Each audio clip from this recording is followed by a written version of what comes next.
Alright, problem number 3. We're dealing with the velocity and acceleration of a ball.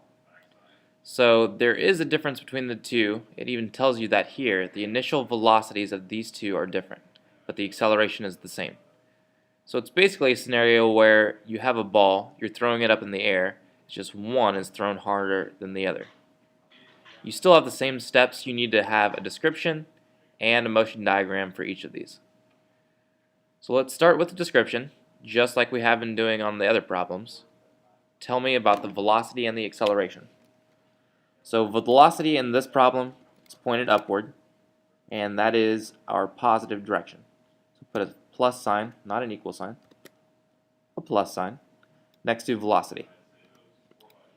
Acceleration, in this case, is pointed downward, and downward is our negative direction. Give me a minus sign. Now, obviously these are the two opposite signs. Velocity positive, acceleration negative. Our object will not speed up, it will slow down since those are opposite. So tell me that. The ball slows down. Okay, now if you look,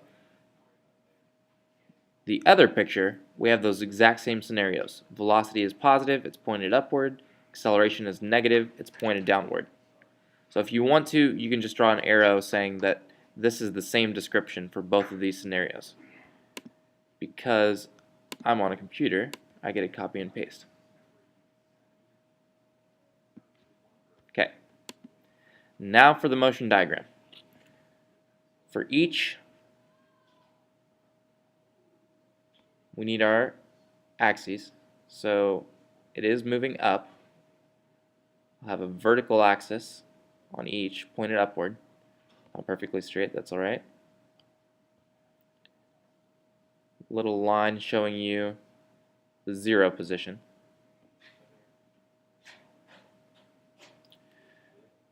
So this is, this is 0.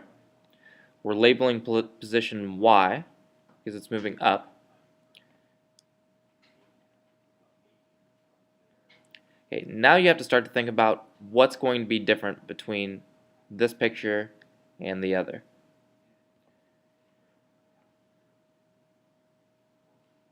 So if we start at a position of 0 on both of these, how will those two differ? Since the picture on the left has a longer velocity arrow, that's saying that it's being thrown upward with a greater initial velocity. So the first dot you make after that 1 after 0 should be pretty far away. Over time, that acceleration will slow that velocity down, so the next one should not be as far, and then even closer after that. The same scenario is happening on part B, however it has a smaller initial velocity. So the first dot you make after this initial one at 0 should not be as long as it was on part A. Maybe like that. Now over time, it'll still slow down, so these dots will still get closer and closer together. It'll just happen quicker than on part A. Okay, now you still need your velocity arrows to connect those dots. Those should be straight up, so do a better job than I'm doing.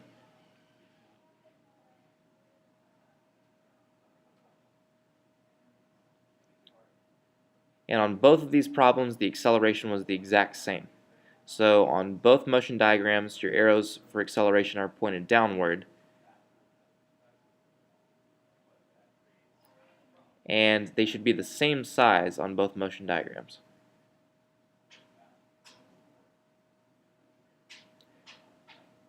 Okay, now on number 4 on this page, down below, it's the same kind of problem, except this time the accelerations are different, not the velocities. So give me a description and motion diagrams for that problem as well.